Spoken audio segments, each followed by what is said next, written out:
Assalamualaikum warahmatullahi wabarakatuh. Perkenalkan nama saya Miftahul Fajar Ramadan dengan NIM 121190111 dari Prodi Teknik Industri, kelas Stadium General RTI A.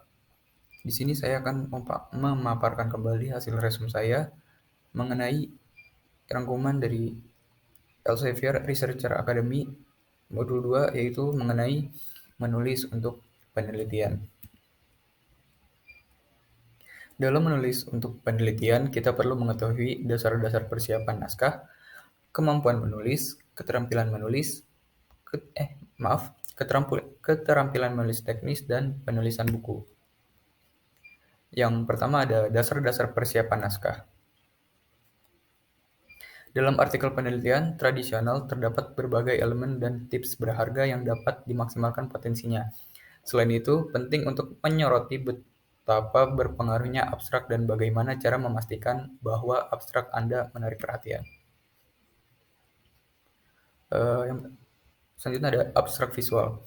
Abstrak visual adalah ringkasan bergambar singkat dari isi utama artikel yang berguna untuk memfasilitasi komunitas ilmiah maupun umum dan membantu pembaca dalam memproses data serta informasi dengan lebih mudah.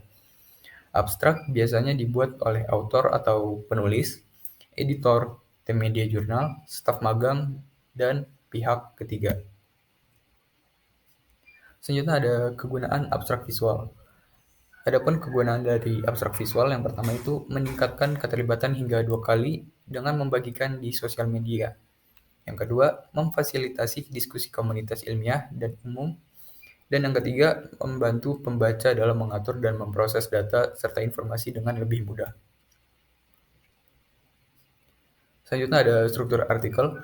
Adapun struktur dari artikel itu sendiri terdiri dari yang pertama ada judul, di mana judul ini harus menarik perhatian pembaca, ringkas namun informatif, dan mengidentifikasi permasalahan utama. Selanjutnya ada abstrak, di mana abstrak itu merangkum masalah, metode, hasil, dan kesimpulan dalam satu paragraf.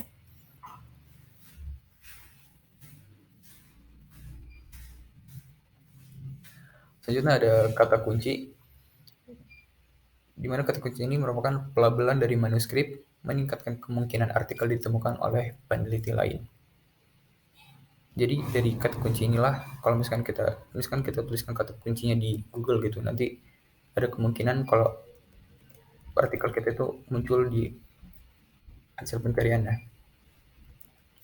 Nah, selanjutnya itu ada pendahuluan atau introduction, di mana pendahuluan ini menjelaskan konteks kepada pembaca, mengatasi masalah, serta mengidentifikasi solusi dan keterbatasan. Masih struktur artikel, yang selanjutnya itu ada metode, di mana metode ini menjelaskan bagaimana masalah tersebut dipelajari yang disertakan informasi rinci dan mengidentifikasi alat dan bahan yang digunakan. Selanjutnya ada hasil dan diskusi, di mana hasil dan diskusi ini menyajikan data primer dengan memberikan data analisis, statistik, serta gambar dan atau ilustrasi. Selanjutnya ada kesimpulan, di mana di kesimpulan ini kita memberikan pembenaran dan saran percobaan untuk percobaan di masa depan. Selanjutnya ada ucapan terima kasih, referensi, dan bahan pendukung. Bahan pendukung di sini tuh berupa lampiran. Nah, selanjutnya ada hal-hal yang perlu dilakukan sebelum menulis makalah. Yang pertama itu kita harus menentukan apakah Anda sudah siap mempublikasikan karya Anda. Yang kedua, tentukan jenis naskah yang terbaik. Dan yang ketiga, pilih jurnal target. Dan yang keempat, periksa panduan untuk penulis. Yang selanjutnya ada hal yang membuat manuskrip Anda kuat. Yang pertama itu pesan yang terdapat pada manuskrip itu harus jelas dan tentunya bermanfaat. Yang kedua, cara atau metodologinya itu yang logis. Dan yang ketiga, pembaca memahami penelitiannya itu sendiri. Jadi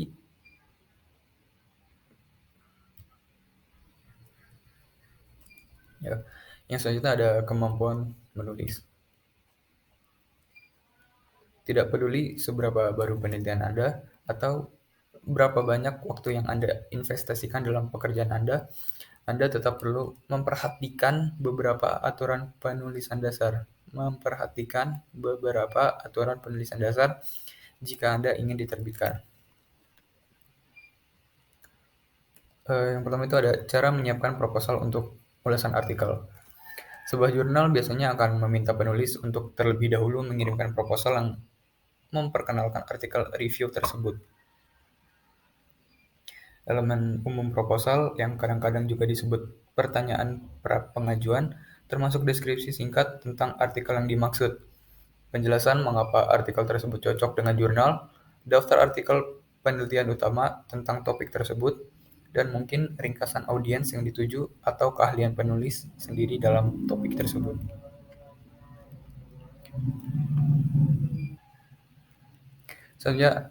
Selanjutnya ada hal yang meningkatkan kemungkinan proposal diterima. Yang pertama, sebuah konsep yang menjadi topik pembicaraan baru-baru ini. Yang kedua, cara berpikir yang benar-benar baru tentang suatu topik. Dan yang ketiga, perspektif pribadi yang unik tentang topik yang hanya dapat Anda berikan. Selanjutnya ada hal yang perlu dilakukan dan dihindari atau do and don't. Yang pertama itu sertakan semua informasi yang diminta oleh jurnal.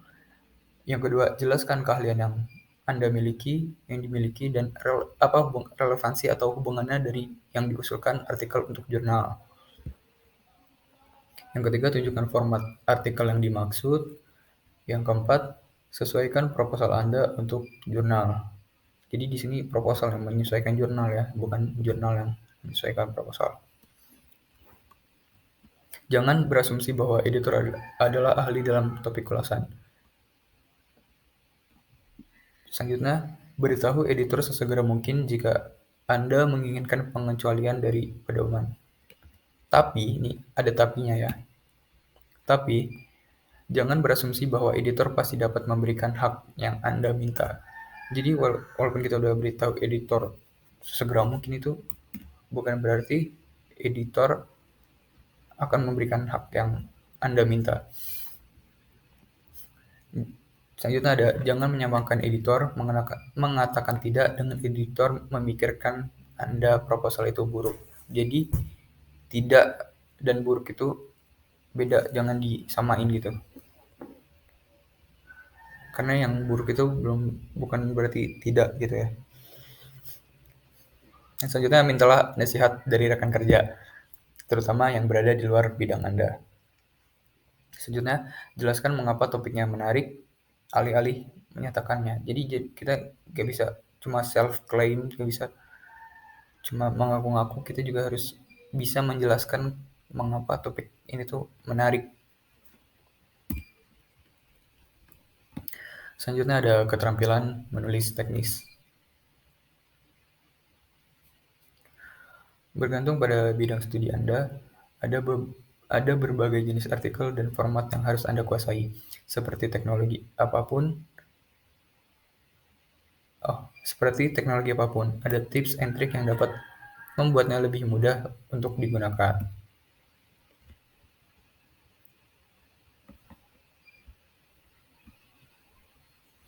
Ini kan.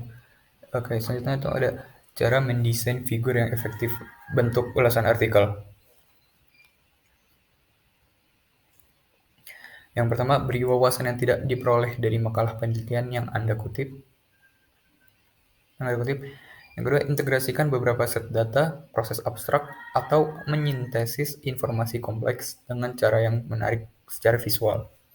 Yang ketiga, tujuan utama dari sebuah gambar adalah untuk mengilustrasikan identifikasi inti pesan yang ingin disampaikan dengan mempertimbangkan audiens. Jadi kita harus tahu audiens yang mengulas artikel kita tuh siapa dan backgroundnya tuh gimana gitu, biar agar mereka dapat mengulasnya dengan maksimal.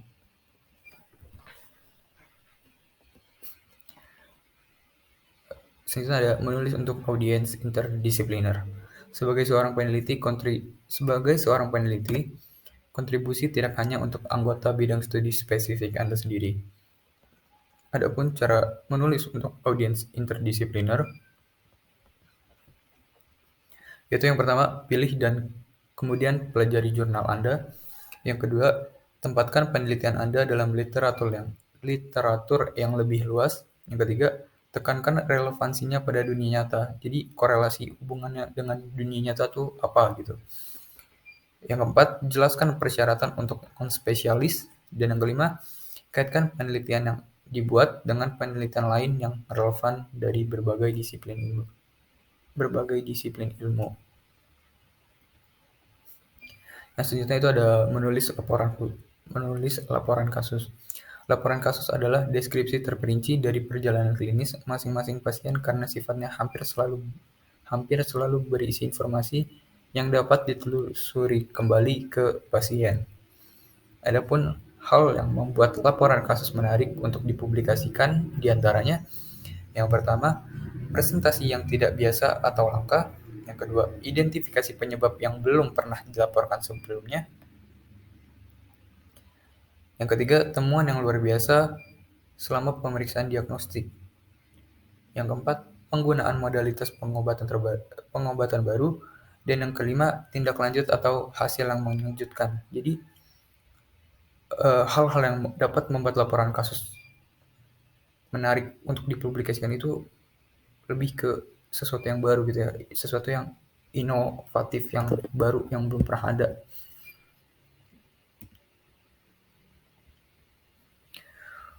Oh maaf, kameranya, kamera. Oke, siap. Yang selanjutnya itu ada penulisan buku.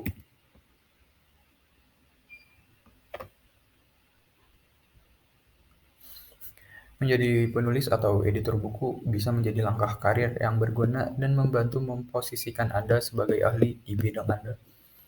Dalam penulisan buku, terdapat hal yang harus dipertimbangkan sebelum terlibat dalam penerbitan buku. Mengapa kita menulis buku? Mengapa kita harus menulis buku? Mengapa orang menulis buku? Karena buku itu memiliki peran penting dalam mendefinisikan lanskap dalam disiplin atau bidang tertentu. Kita ada mengapa seorang penulis menulis? Seorang penulis itu bisa menulis yang pertama itu karena interest atau passion. Yang kedua, kebutuhan yang tidak terpenuhi. Yang ketiga, prestise. Dan yang keempat, keinginan untuk mengedukasi.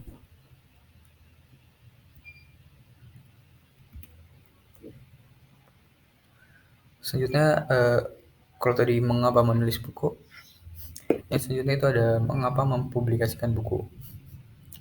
Dengan mempublikasikan buku, kita tuh bisa mendapat reputasi, di mana penulis buku atau kontributor sering dianggap sebagai pemimpin di lapangan. Jadi dengan mempublikasikan buku, kita mendapatkan yang namanya reputasi. Yang kedua ada interest dan passion, itu kurang lebih sama yang mengapa menulis buku tadi.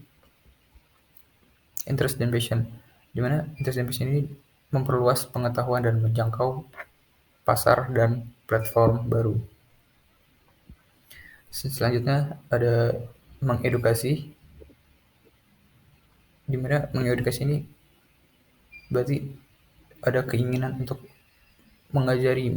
mengedukasi orang lain dengan menyediakan bahan untuk belajar dan mengajar. Selanjutnya, yang keempat itu ada kebutuhan pasar, ya, untuk mengisi celah dalam literatur. Oke, mungkin sekian yang dapat saya sampaikan. Kurang lebihnya mohon maaf. Assalamualaikum warahmatullahi wabarakatuh.